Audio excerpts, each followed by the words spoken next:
Dragon Ball Sparking Zero has lost over 90% of its player base. Can you shut the hell up, please? Alright, so there's been articles and talks on Twitter, especially various different people around the community. People are like, yo, Dragon Ball Sparking Zero has lost 90% of its player base.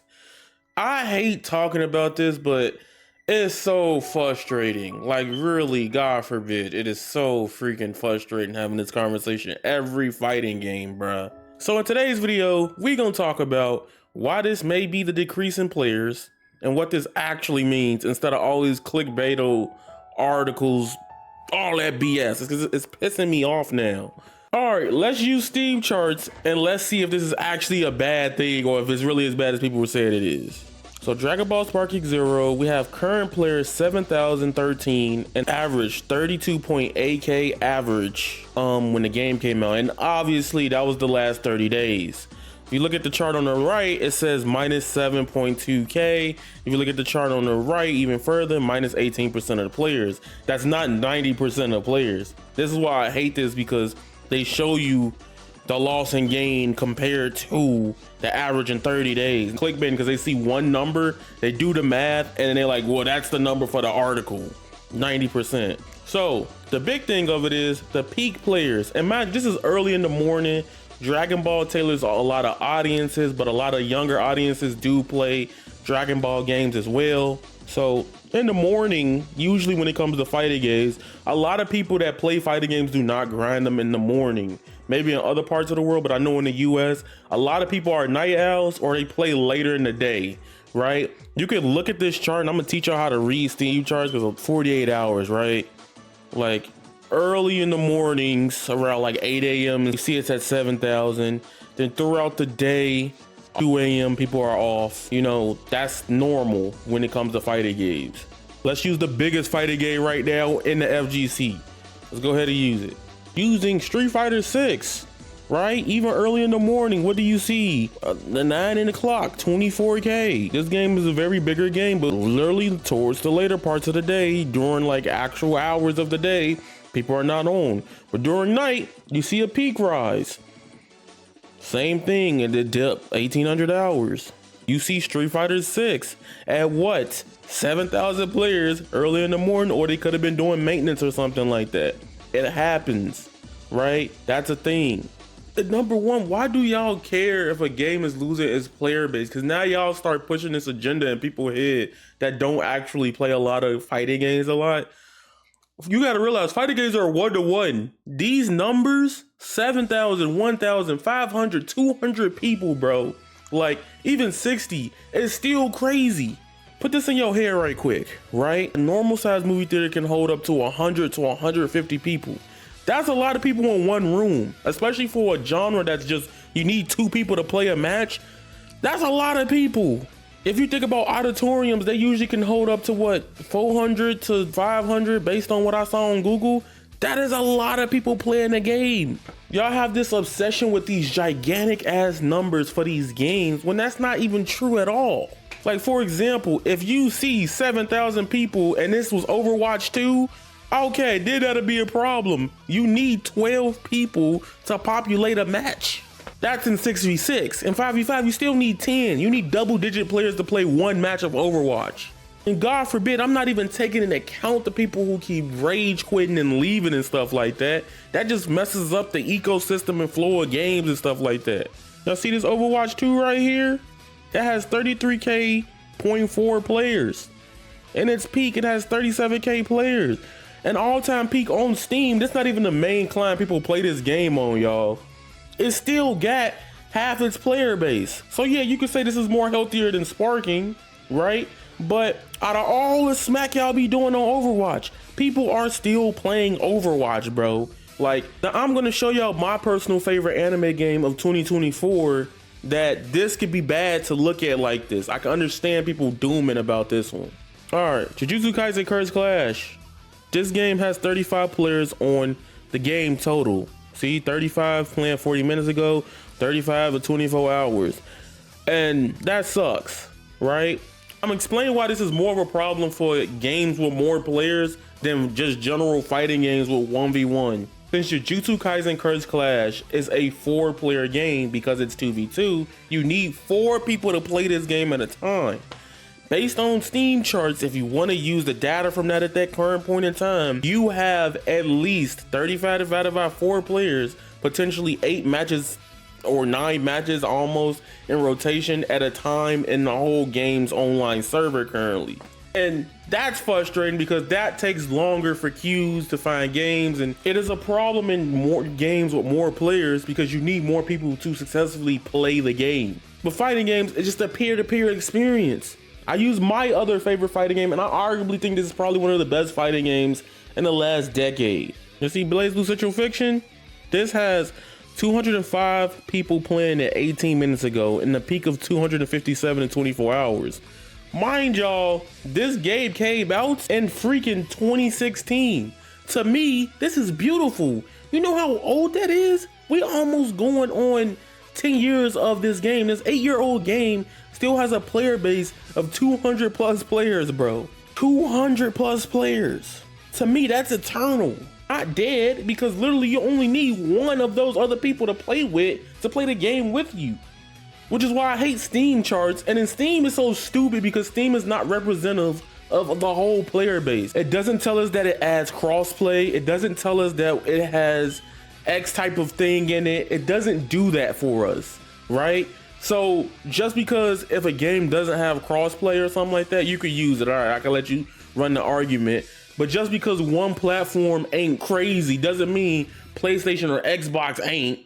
God forbid. Like, and the big thing about anime games, to be honest with you, seeing an anime game be like that on Steam, if you haven't been in this community, you would straight up know that most anime games don't thrive on PC. Most of the platform is on PlayStation. For anime games, let's use the most popular anime that we have with anime games right now on Steam. I'm telling you right now, Dragon Ball Sparking Zero is the most played game right now. Xenoverse hasn't even reached a 2,000 player peak in a minute for a long time. You have Project Moti. Why is it still got niggas on it? I'm waiting on this too. Kakarot, 500. Fighters, 392 players, and this has rollback now. But we're not gonna act like most anime games, because it's a Japanese thing and everybody that played them, especially the YouTubers who started out, we've pushed the whole PlayStation thing. From Afro, everything else, we all primarily played on PlayStation outside of Xbox 360, right? So ain't nobody really wanted to use Xbox, and even then, a lot of content creators use Xbox. I guarantee you, if we had a Steam charts for like PlayStation and Xbox, these numbers will probably be doubled, almost tripled. If you want to even go further, you see that 120 all-time peak? I'm gonna let y'all look at it. The game sold 3 million sales, right? 3 million copies of the game. That ain't even representative of what PlayStation probably got an Xbox playing on, bruh. Y'all lucky this also wasn't on Switch, because y'all don't know Dragon Ball Xenoverse came out and cooked on the Switch. Y'all don't know that. But that game rocks on that platform, even if it ain't the fastest or prettiest or smoothest. It's still a fun thing to have in your fucking pocket, bruh. Why Sparking Zero potentially is losing those players. Let me play devil's advocate with the people who keep making these articles or caring about Steam chart numbers. I think it's stupid. Number one, Sparking Zero single player content is very stale. So for the casual players, casual people don't want to just sit there and do story mode. The story mode ain't that crazy either. I think story modes need to start incorporating, this is where CC2 got to get his praise.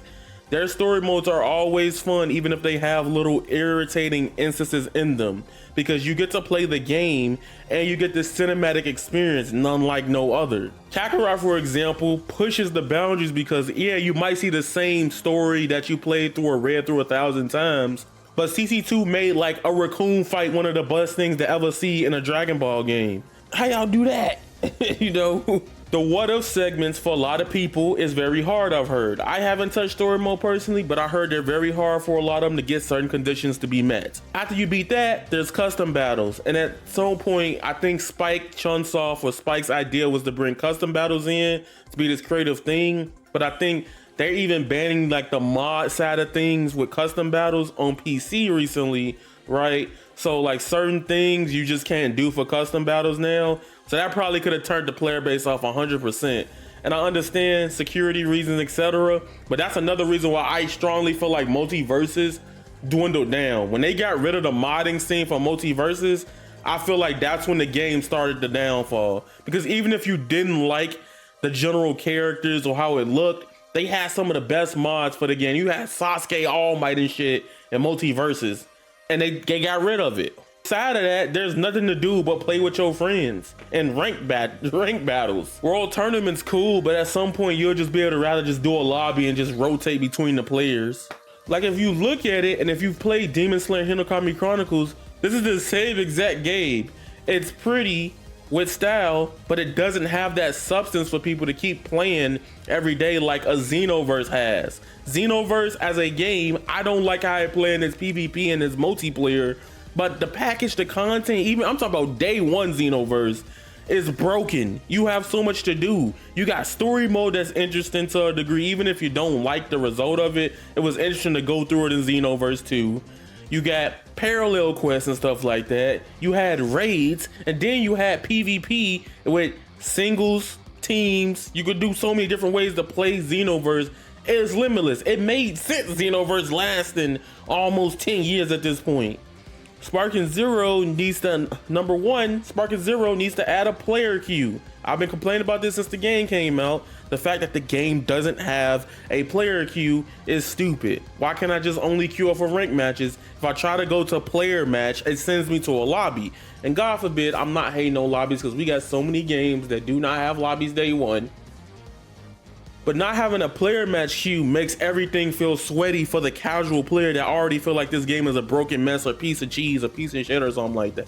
And it's so frustrating when people post Steam charts for games because y'all only prop it up to be like, this game's dying, instead of having an actual genuine conversation about what the game needs, what they need to add.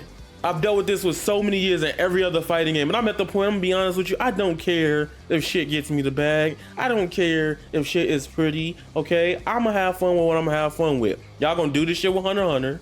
Y'all gonna do this shit with Bleach. Y'all do it every time. Y'all gonna do it every game. It's gonna be stupid. But I think on this channel, this community, Globku, the YouTubers like PS360, the Afro, everybody just gonna have fun playing it unless you just roasting and shit, whatever. But people that's gonna have fun playing it, those people y'all need to prop up more. Because at the end of the day, ain't no video game perfect. Not even my favorite video game is perfect. And you gotta express what you may not like about it and what you don't. And I think that's perfectly fine. But stop this whole like losing 90% of its players in a month thing, or trying to be like, I know why the game dying. I know why it's dying, but I ain't gonna say nothing. You are part of the problem. You are a part of the problem. This is my rant. That's my little sparking rant for the month. With that being said, it's your boy Avataryaya. You guys are golden. Tell me how y'all feel about the Dragon Ball Sparking Zero losing 90% of its player base, whatever bullshit, when that's not even representative of like the whole state of the game right now. You guys are golden, and that is raw. Squala, peace, and I'm out. I'm pissed. This discussion irritates me every video game I play that's a fighting game.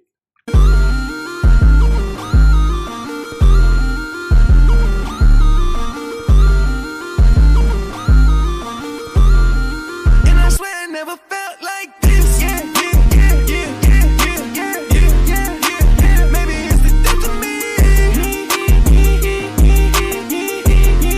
Let my own worst enemy.